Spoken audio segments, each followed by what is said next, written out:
Hello साथियों, नमस्कार। Welcome to planet 4। दोस्तों, इस वक्त पूरा भारत पाकिस्तान से युद्ध लड़ने के लिए तैयार है। हम पाकिस्तान का पानी रोक रहे हैं, उस पर कड़ी से कड़ी कार्रवाई कर रहे हैं। लेकिन भारत के अंदर कुछ ऐसे गद्दार छुपे हुए हैं जो मौका मिलते ही अपनी गंदी सोच सामने ला रहे हैं और पहलगाम हमले पर जश्न मना रहे हैं। इन गद्दारों को देखकर भारत के हर नागरिक का खून खौल रहा है।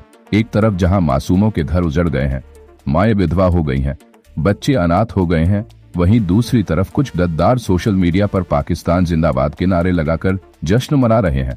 कुछ दिन पहले भी एक गद्दार का पर्दाफाश हुआ था जो रात भर सोशल मीडिया पर पाकिस्तान की जयकार कर रहा था, लेकिन सुबह होते ही पुलिस ने उसे दबोच लिया। अब वही हालात भारत के दूसरे हिस्सों से भी सामने आ रहे हैं और अंदेशा है कि अगर पूरे देश में सर्च ऑपरेशन चलाया जाए तो ऐसे गद्दारों की लंबी फहरिस्त निकल सकती है। मेरे हिसाब से ऐसे गद्दारों की तुरंत सफाई करनी चाहिए। इन्हें उसी देश में भेज देना चाहिए जिससे ये प्रेम करते हैं, क्योंकि इनकी मौजूदगी भारत की एकता और शांति के लिए सबसे बड़ा खतरा है। जब हिंदू और मुसलमान भारत में एकजुट होकर रहना चाहते हैं, तब इन गद्दारों की हरकतें समाज के माथे पर कलंक बन जाती हैं, जिसे अब मिटाना जरूरी है। अब वक्त आ गया है कि भारत के भीतर छुपे हर गद्दार को चुन चुनकर निकाल फेंका जाए, तभी सच्चे भारत का सूरज चमकेगा। देवभूमि उत्तराखंड के देहरादून में रहने वाला साहिल खान ऐसा ही एक नाम सामने आया है, जिसने इस हमले को लेकर न सिर्फ जहर उगला बल्कि खुलेआम हिंदू मंदिरों को तोड़ने की धमकी भी दी।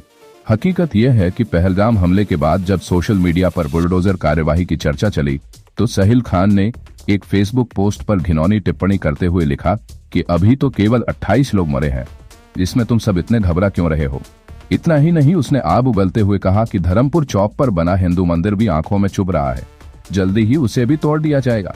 साहिल खान की यह गद्दारी भरी टिप्पणी आग की तरह वायरल हो गई, जिसके बाद देहरादून के जागरूक नागरिकों ने उसे पकड़ लिया और जमकर धुनाई कर दी। फिर उसे पुलिस के हवाले कर दिया गया। इस पूरी घटना का एक वीडियो भी सामने आया है, जिसमें आक्रोशित भीड़ साहिल खान को घसीटते हुए पुलिस स्टेशन तक ले जाती। देशद्रोही मानसिकता वाले इस आरोपी के खिलाफ देहरादून के वरिष्ठ पुलिस अधीक्षक अजय सिंह के निर्देश पर सख्त कानूनी कार्यवाही की गई है। बताया गया कि साहिल खान एक ऑटो ड्राइवर है और उसकी हरकतों से शहर का माहौल बिगड़ सकता था, इसलिए फौरन कार्रवाई करते हुए उसे हिरासत में लिया गया है ताकि आगे कोई बड़ी घटना न घटे। ये घटना साफ दिखाती है कि देश के अंदर छुपे हुए गद्दार किस तरह से समाज की एकता को तोड़ने की कोशिश कर रहे हैं। लेकिन अब भारत जाग चुका है। आप नीचे कमेंट में बताएं कि ऐसे लोगों के साथ क्या करना चाहिए। दोस्तों, आप सभी जानते हैं कि देश में छिपे इन्हीं गद्दारों के कारण पहलगाम जैसे हमले होते हैं, पुलवामा जैसा दर्दनाक मंजर सामने आता है और इन्हीं गद्दारों के कारण कश्मीर में हमारे जांबाज जवान शहीद होते हैं। इन्हीं गद्दारों की वजह से भारत के कोने कोने में दहशत का जहर फैलता है, मासूमों का खून बहता है और माताओं की गोद सूनी हो जाती है। लेकिन अब भारत ने भी कमर कस ली है। भारतीय सेना ने कश्मीर के अंदर चप्पे चप्पे पर गद्दारों को उनके बिल से निकालना शुरू कर दिया है।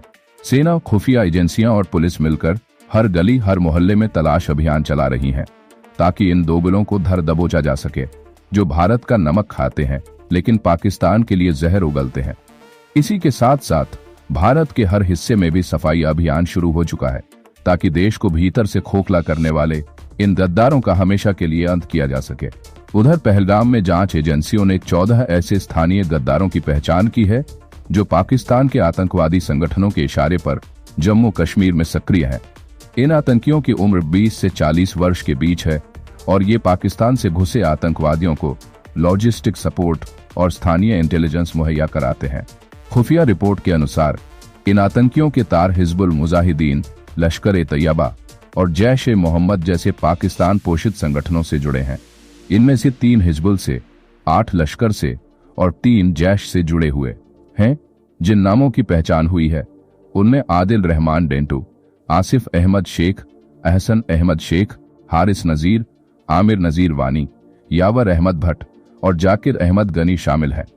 आदिल रहमान डेंटू लश्कर का सोपोर डिस्ट्रिक्ट कमांडर है। आसिफ अहमद शेख जैश का अवंतीपोरा जिला कमांडर है। अहसन अहमद शेख पुलवामा में सक्रिय लश्कर आतंकी है। हारिस नजीर और आमिर नजीर वानी भी पुलवामा में आतंक की खेती कर रहे हैं। नसीर अहमद वानी और शाहिद अहमद कुट्टे लश्कर और द रेसिस्टेंस फ्रंट के लिए काम कर रहे हैं। आमिर अहमद डार और अदनान सफी डार भी शोपियां में लश्कर और टीआरएफ के लिए पुल बन चुके हैं। जुबैर अहमद वानी जो अबू उबैदा उर्फ उस्मान के नाम से कुख्यात है, हिजबुल का मुख्य ऑपरेशनल कमांडर है और अनंतनाग में कई बड़े हमलों का मास्टरमाइंड रहा है। सुरक्षा बलों ने अब दक्षिण कश्मीर में अनंतनाग और पुलवामा जिलों को घेर कर संयुक्त अभियान तेज कर दिए हैं ताकि इन गद्दारों को धर दबोचा जा सके। अधिकारियों ने पुष्टि की है कि इन 14 आतंकियों को लेकर जो इंटेलिजेंस फाइल तैयार की गई है, उसी के आधार पर भविष्य के हमलों को रोकने और आतंक के नेटवर्क को तोड़ने की योजना पर काम हो रहा है। साथ ही ये भी जांच हो रही है कि इन आतंकियों का सीधा कनेक्शन उन 5 हमलावरों से है या नहीं जिन्होंने 22 अप्रैल को दोपहर 2 बजे बाईसारन घास के मैदान में 26 पर्यटकों को मौत के घाट उतार दिया था। पहले भी 3 आतंकियों के स्केच जारी किए गए थे, जिनमें आसिफ फौजी, सुलेमान शाह और अबू तलहा के नाम शामिल हैं और 2 स्थानीय आतंकियों अदिल गुरी और एहसन की भी पहचान हुई है। हर आरोपी पर 20 लाख रुपए का इनाम घोषित किया गया है। जाने से पहले वीडियो को लाइक करके चैनल को सब्सक्राइब कर लें।